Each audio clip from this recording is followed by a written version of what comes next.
The cage was too small for her long, thin legs. The metal bars were cold and rusty. They pressed against her skin every time she tried to move. She could not sit up straight. She could not stretch. She could only curl up like a scared animal. The lights above never changed. It was no night or day, only endless bright white. She lost count of time. Was it days? Weeks? She did not know. She could not remember her name. She could not remember her family or home. She only remembered fear. They called her Subject 17QX. That was not a name. That was not a life. The people in white coats did not talk to her. They stood behind glass walls and watched. Sometimes they wrote things on their pads. Sometimes they whispered to each other, but never to her. When they looked at her, their eyes were cold like stone. She was just an animal to them, or maybe worse, thing. Every day, twice, a small door opened in her cage. A metal tray slid in with a lump of gray food. A thin straw dropped water. She was fed like a lab rat. No one spoke to her. No one called her by a name. She had no clothes, no comfort, only pain and loneliness. The cage smelled of metal and her own fear. She learned to stay quiet. She learned to stay small. If she cried out, they shocked her with electric prods. So she stopped crying. She stopped speaking. She let silence swallow her. Her species, the Capri, were once singers of the stars. They lived on green worlds with warm suns. They danced in fields of silver flowers. They sang songs that made the air glow. But that was long ago. Now her people were gone, hunted, taken, broken. She was one of the last. Now she was here, locked away in a black site lab deep under a cold moon. A secret place where hope came to die. But then, one day, everything changed. She heard a new voice. A human voice. It was not flat or cold, like the doctor's. It was warm, shaking, full of anger and something else. Sadness. She's just a kid, the voice said. It was a man's voice, low and rough. She lifted her head for the first time in days. The door opened with a hiss. Bright light spilled into her cage, making her blink. A tall man stood there. His hair was black with a few gray strands. His skin was tan, and his face had small scars. He wore a dark pilot's jacket over a simple shirt. His eyes were dark brown and full of storms. He looked at her with shock. His name was Kong Dae-Hyen, but she did not know that yet. He stepped closer. She shrank back into her corner. She had learned what happened when males got too close. But he did not shout. He did not laugh. He did not reach to hurt her. He only crouched down, eyes level with hers. His face looked hurt, like he was the one in pain. His voice was soft when he spoke again. "Oh no, you poor thing." A voice came from behind the glass wall. Cold, robotic, female. Emotional. Interference compromises data collection. Subject must remain isolated. He ignored them, pulled off his jacket and pushed it through the bars. "Here," he said. His voice shook. "Take this, please." His jacket was heavy and warm. She looked at it, confused. No one had ever given her anything before. Slowly, her thin hands reached out. She took the jacket and pulled it around herself. It smelled of oil and metal, but also of something warm and alive. He stared at her for a long moment.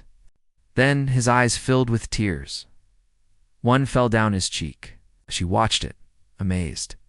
No one had ever cried for her. No. No one had ever seen her as a person. His name was Kong Dae-Hyen. He was a retired engineer and pilot. He came to the lab as a contractor, to fix old machines. He was not supposed to know about her. She was a secret hidden in dark files. But he had seen her, and he could not look away. Every day after that he returned. He came with real food, like soft bread and warm soup. He smuggled it in, hidden under his tools. He brought a blanket, small comb. Once he brought a tiny music player with songs from Earth. He spoke to her in simple words. He told her stories of green forests and blue oceans, of rain that smelled sweet and stars that danced at night. She did not speak. Her voice was lost, but her eyes followed him. She listened. When he smiled, her chest ached with something she could not name. When he told her about the sea, she imagined waves and sand. She began to dream again. He never touched her without asking. He never raised his voice. He never treated her like a thing. One day he crouched near her cage and whispered, "My name is Dayhyan. I fix broken things. Maybe I can fix you too." She looked at him for a long time. Then, very slowly, she blinked once. A small sign. He smiled, tears shining again. He reached through the bars and gently wiped a tear from her cheek with his thumb. "You are not a thing," he said. "You are someone." That night, Dayhyan lay awake in his small room, stared at the ceiling, and thought of her face. Fear in her eyes.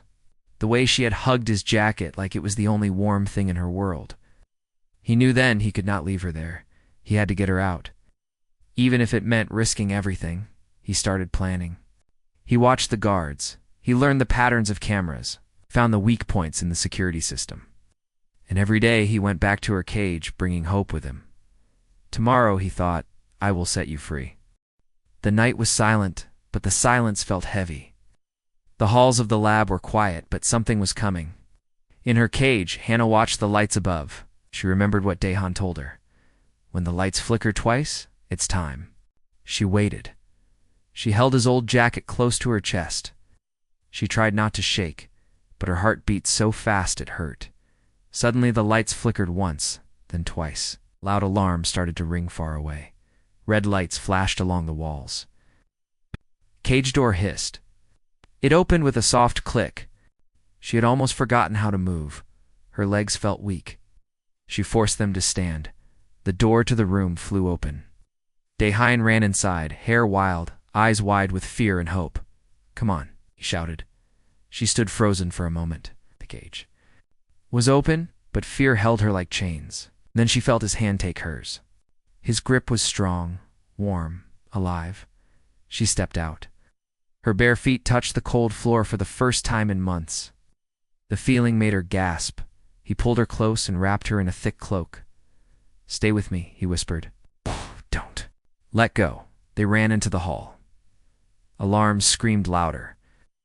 Red lights flashed over white walls. Metal doors slammed shut around them. Guards appeared ahead. One raised a blaster. Dayhyan ducked and swung a heavy pipe. The guard fell, groaning. Another guard shouted behind them. Hannah turned, eyes wide. A memory woke deep inside her, a power she did not know she still had. She screamed not with sound, but with energy.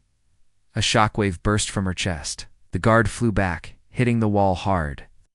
Silence returned for a moment. She looked at her hands, shocked. Dayhyan stared too, but only for a second. Then he smiled. "You've still got fire," he said. "Let's go." They ran down a long hallway with metal walls. Dayhyan tapped a small device on the doors. Each one opened just long enough for them to slip through. He knew every turn. He had planned it all. He had been waiting for this night. For her, they reached a large hangar deep underground. There, hidden in the shadows, sat Dayhyan's old ship. The Morning Star looked like it had not flown in years. Its paint was chipped. Its engines glowed weakly. But it was alive. It was their only chance. They ran up the ramp. Dayhyan threw the controls. The ship hummed, lights flickering awake. Engines roared. He looked at Hannah. "Strap in," he shouted. She stumbled into the co-pilot seat. Her hands trembled as she fastened the belt. Outside, guards ran into the hangar, shouting. Blasters fired. Bullets pinged off the hull. The Morning Star shook, but the engines screamed louder. The ship rose off the floor. Smoke and sparks flew everywhere. "Hold on," Dayhyan shouted. The ship burst through the hangar doors, crashing into the night sky. The ground fell away. The moon's surface became small and gray. Stars filled the windows. They were free. Hannah pressed her face to the cold glass. Tears streamed down her cheeks. The stars were more beautiful than any dream. She looked at Dayhyan. His hands gripped the controls, eyes fierce but smiling. They flew far from the moon into the dark sea of space.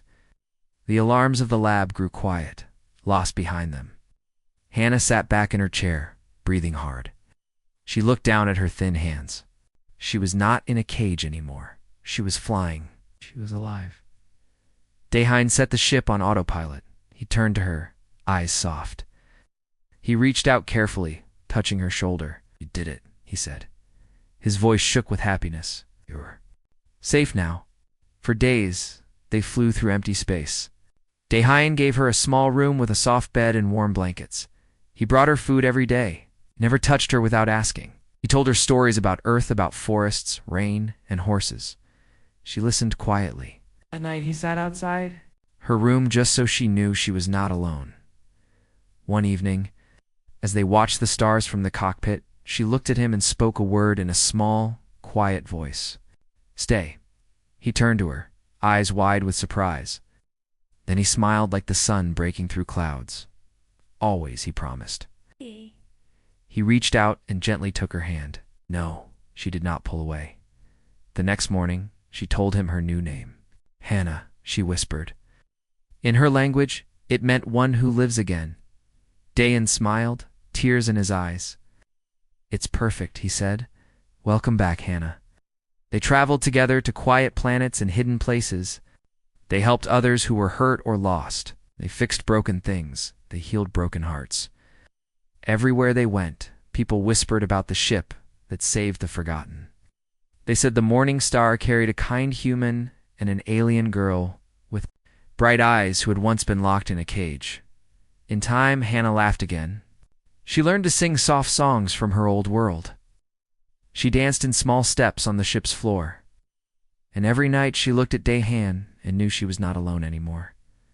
He never called her broken. He called her brave, called her brilliant. And together, they flew among the stars, free, alive, and unafraid.